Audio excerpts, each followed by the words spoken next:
সুধী দর্শক মণ্ডলী, আমার এই ভিডিও যারা দেশ বিদেশ থেকে দেখছেন সকলের প্রতি রইল আমার সালাম ও শুভেচ্ছা। সাতক্ষীরা সদরের ধুলিয়ার ইউনিয়নের নাথপাড়া গ্রামে গরিব অসহায় গফুর সানার পুত্র নূর মোহাম্মদ সানার একটি চা ও মুদিখানার দোকান ছিল।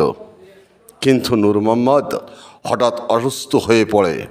অসুস্থ হওয়ার কারণে একমাত্র আয়ের উৎস দোকানটি মূলধনের অভাবে বন্ধ হয়ে যায়।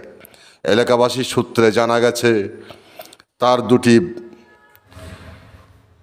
বাল্বের ভিতরে একটি বাল্ব একেবারে নষ্ট হয়ে গেছে, আরেকটি নষ্ট হওয়ার পথে। জায়গা জমি বিক্রি করে এতদিন চিকিৎসা চালিয়ে আসছিল নূর মোহাম্মদ। কিন্তু দুঃখের বিষয় কি জানেন?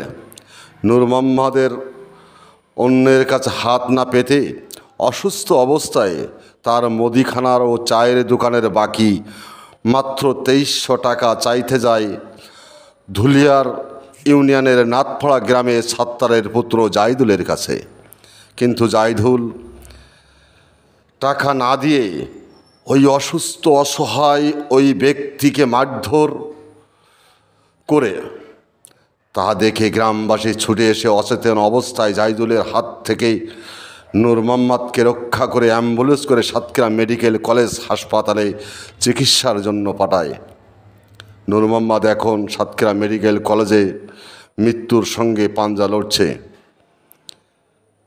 এই ভিডিও করা পর্যন্ত নূর মোহাম্মদের পরিবার সাতক্ষীরা সদর থানায় একটি অভিযোগ দায়ের করেছে বলে জানা গেছে।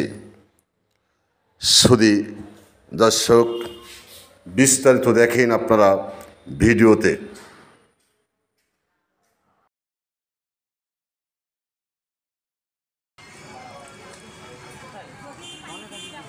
মারামারি নয়, দোকানে টাকা পাবে, চাঁদি গেছে তাই মেডিসিন।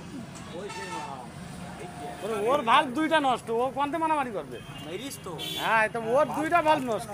আবেদন করেছে বাল্ব লাগানোর জন্য, বাল্ব লাগাবে তো টাকা পয়সা নেই।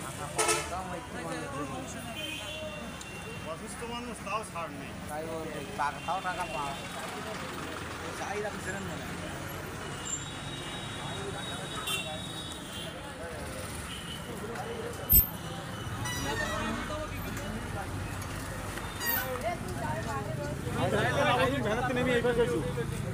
বোঝে না কিছু।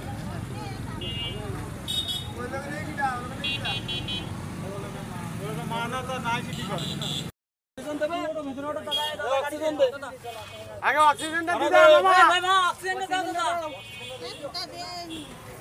ওট যা